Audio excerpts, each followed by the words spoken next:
Hello, আসসালামু আলাইকুম। আজকে আমি রবি সরকার নিয়ে এসেছি আ কিছু গুরুত্বপূর্ণ উৎপাদক বিশ্লেষণ আ যেগুলো সচরাচর আমাদের আ করতে বেশ বেগ পেতে হয়। এরকম কিছু উৎপাদক বিশ্লেষণ এই সিরিজে আ তোমাদের করানোর চেষ্টা করব। তো দেখি ১ম কি উৎপাদক বিশ্লেষণটা আমাদের করা যায়।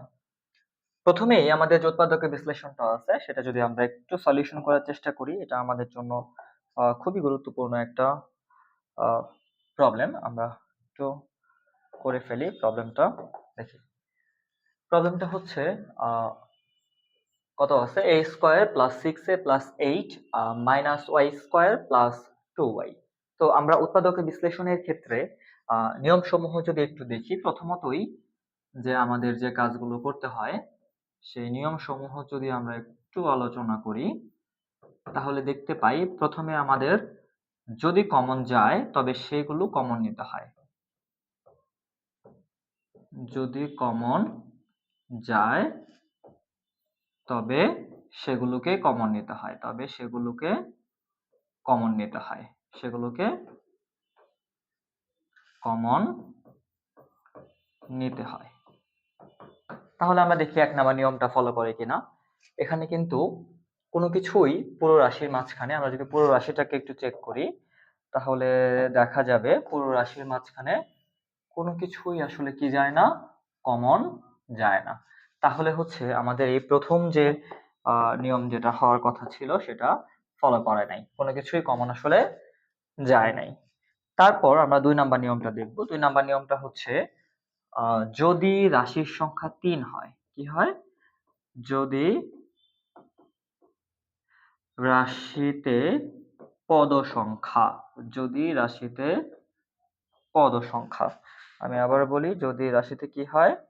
পদ সংখ্যা ৩ হয়, তবে মিডল টার্ম করি আমরা। তবে কি করি? Middle term. তবে আমরা কি করি? মিডল টার্ম করি। এখানে দেখলাম যে রাশিতে পদের সংখ্যা আসলে কয়টা? এখানে রাশিতে পদের সংখ্যা আছে ৫ টা। তার মানে আমরা এখানে মিডল টার্মও করতে পারবো না। এখানে আমরা কি করতে পারবো না? মিডল টার্মও করতে পারবো না। তার মানে আমাদের এখানে কি করতে হবে? বাই ডিফল্ট আমাদের এখানে করতে হবে হচ্ছে সূত্রের প্রয়োগ। কি করতে হবে? সূত্রের প্রয়োগ। এখানে সূত্রের প্রয়োগ একটা অবশ্যই সিকোয়েন্স মেইনটেইন করে চলে। বিশেষ কিছু উৎপাদকের বিশ্লেষণ ব্যতীত সব কয়টা উৎপাদকের বিশ্লেষণ এই সিকোয়েন্সটা সবসময় মেইনটেইন করবে। সূত্রের প্রয়োগ, প্রথমে ১ নাম্বার যে সূত্রটা হবে সেটা হচ্ছে কত? a প্লাস b তার হোল স্কয়ার অথবা a মাইনাস b তার হোল স্কয়ার, এবং ২ নাম্বার যে সূত্রটা ফলো করবে সেটা হচ্ছে a স্কয়ার মাইনাস কত? b square. যেহেতু উপরে ২ টা নিয়ম ফলো করে নাই, তাহলে অবশ্যই এটা কি করবে? ৩ নাম্বার নিয়মটাকে ফলো করবে। ৩ নাম্বার নিয়মটাকে অবশ্যই কি করবে? ফলো করবে। তাহলে আমরা একটু সলিউশনে আসি। সলিউশন করতে গেলে আমাদের এই ৩ নাম্বার সূত্রটা যদি ফলো করতে চাই, তাহলে আমাদের যে জিনিসটা করতে হয়, আমি একটু ডিফারেন্ট কালার দিয়ে একটু দেখাই। আমাদের এখানে অবশ্যই ২ টা ধনাত্মক পূর্ণবর্গ রাশির প্রয়োজন হয়। ২ টি ধনাত্মক পূর্ণবর্গ রাশির প্রয়োজন হয় সবসময়। যদি এই সূত্রে করতে চাই, ২ টি ধনাত্মক পূর্ণবর্গ রাশির প্রয়োজন হয়। পূর্ণবর্গ রাশির প্রয়োজন হয়। তাহলে এখানে আমরা আমাদের সলিউশনটা যদি ব্যাক করি, আমরা দেখতে পারবো যে এখানে ধনাত্মক পূর্ণবর্গ রাশি আছে কয়টা? এখানে ধনাত্মক পূর্ণবর্গ রাশি আছে একটা, কত? Plus a square. আরেকটা পূর্ণবর্গ রাশি আমাদের আছে, কিন্তু এটা ধনাত্মক নয়, এটা হচ্ছে কি? ঋণাত্মক। তো আমাদের কি করতে হবে? এটাকে অবশ্যই ধনাত্মক করতে হবে। তো ধনাত্মক কিভাবে করতে পারি? খুব সিম্পল, আমরা সলিউশনে গেলে দেখতে পারবো কিভাবে করতে পারি। আমরা প্রথমে কি করব? যেটা আছে ধনাত্মক সেটা তো আছে, সেটাকে কোনো চেঞ্জ করব না। তারপর কত আছে? প্লাস 6 এ প্লাস আছে 8। এবার আমরা এখানে মাইনাসটা কমন নিতে পারি। মাইনাস কমন নিলে কত আসে? y square minus 2y। এবার দেখো তোমরা, এবার তোমরা দেখতে পারবা এখানে ২ টা ধনাত্মক পূর্ণবর্গ রাশি আছে। কত আছে? a স্কয়ার আছে এবং হচ্ছে প্লাস কত আছে? y স্কয়ার আছে। তাহলে এবার তোমাদের এটাকে কি করতে হবে? a plus b whole square অথবা a minus b whole square, যে সূত্রটা ফেলার কথা ছিল সেখানে ফেলতে হবে, এবং পরবর্তীতে তারা a square minus b square এর সূত্রে পড়বে। তাহলে আমরা প্রথমে দেখি a plus b whole square এবং a minus b whole square সূত্র আমরা ফেলতে পারি কিনা। দেখো তোমরা প্রথমেই কি করা যায়, এখানে কত আছে, a স্কয়ার আছে, এই 6 এটাকে যদি আমরা ভাঙি, 6 এটাকে ভাঙলে আমরা যদি সূত্রে ভাঙতে চাই, আমরা জানি a plus b whole square বা a মাইনাস b হোল স্কয়ারের সূত্রে সবসময় একটা সূত্রে 2 গুণ প্রথম রাশি গুণ দ্বিতীয় রাশি থাকে। তাহলে এখানে অবশ্যই কি থাকবে, প্লাস সূত্রের 2 থাকবে, এবং হচ্ছে প্রথম রাশি কত ছিল, a ছিল, যেহেতু কি a স্কয়ার ছিল, তাহলে দ্বিতীয় রাশিটা কত হবে, 3, কারণ দ্বিতীয় রাশি যদি 3 হয় তাহলেই 2 এবং 3 এই দুইটা গুণ করে কত আসে, 6, এবং এর সাথে গুণ করে কি আসে, 6 এ আসে। তার মানে এই দুইটা রাশিকে আমি এভাবে লিখতে পারি। এখন এখানে যদি দ্বিতীয় রাশি যেটা ছিল 3 তার বর্গ হয়ে যাইতো, তাহলে আমরা কি a প্লাস b হোল স্কয়ারের সূত্রে লিখতে পারতাম। তো তার বর্গ হইতে গেলে তাহলে তার বর্গটা যেহেতু নাই, আমরা একটা কাজ করি, তার বর্গটা অ্যাড করে দিই।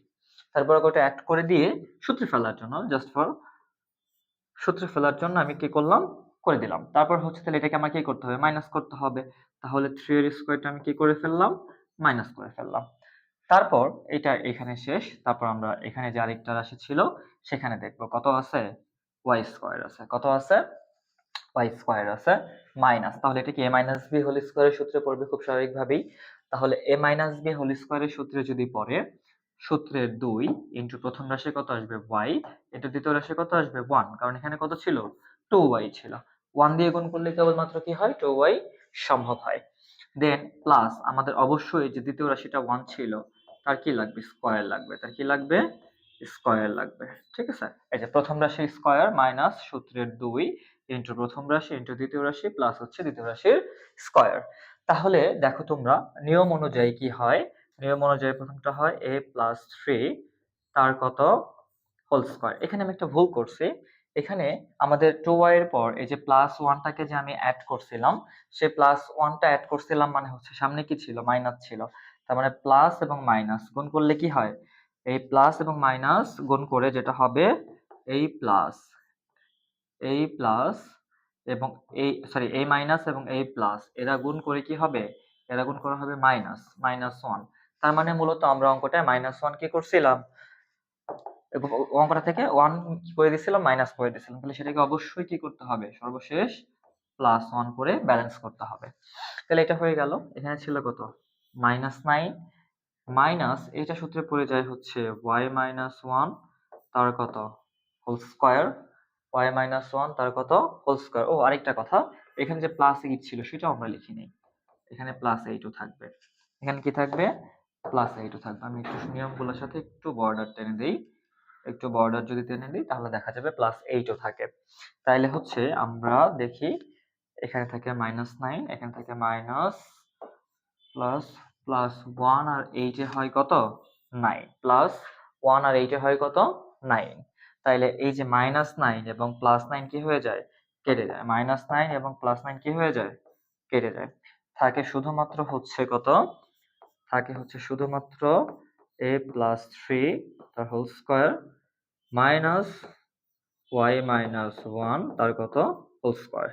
এবার আমরা যদি কি করি, আমরা যদি এইটাকে a ধরি এবং এইটাকে কি ধরি, b ধরি, তাহলে আমাদের এখানে আসে হচ্ছে কত, a square minus b square. এই যে এটা বলছিলাম 2 নাম্বার এই সূত্রটা আমাদের কাজে লাগবে। তাহলে হচ্ছে আমাদের এখানে অঙ্কটা মিলে যায়। যেমন কত আসে, a স্কয়ার মাইনাস b স্কয়ারের সূত্র আমরা জানি, a স্কয়ার মাইনাস b স্কয়ারের সূত্র কি, আমরা a স্কয়ার মাইনাস b স্কয়ারের সূত্র সবাই জানি, a square minus b square হচ্ছে কত, a প্লাস b ইনটু হচ্ছে কত, a মাইনাস হচ্ছে কত b। তাহলে এখানে a কত, a প্লাস 3 হচ্ছে a প্লাস 3 প্লাস হচ্ছে কত y মাইনাস 1, তাহলে কত আসলো, a প্লাস b ইনটু হচ্ছে কত, a minus b, a plus 3 minus কত y মাইনাস 1 মানে হচ্ছে b। তাইলে হচ্ছে আমাদের এখানে আরেকটা লাইন করলে মিলে যাবে। তাহলে হচ্ছে a প্লাস y, এই প্লাস 3 আর মাইনাস 1 হচ্ছে কত, প্লাস 2, আর a মাইনাস y প্লাস 3 আর মাইনাসে মাইনাসে হচ্ছে প্লাস 1, তার মানে হচ্ছে প্লাস 4। এইটাই হচ্ছে আমাদের এই উৎপাদকের বিশ্লেষণের অ্যান্সার। আশা করি এরপরে পরীক্ষায় এই প্রশ্নটা আসলে তোমরা সবাই পারবা। প্রশ্নটা আসলে খুবই গুরুত্বপূর্ণ একটা প্রশ্ন, প্রশ্নটা পরীক্ষায় আসার জন্য খুবই গুরুত্বপূর্ণ একটা 3 স্টার কোয়েশ্চেন।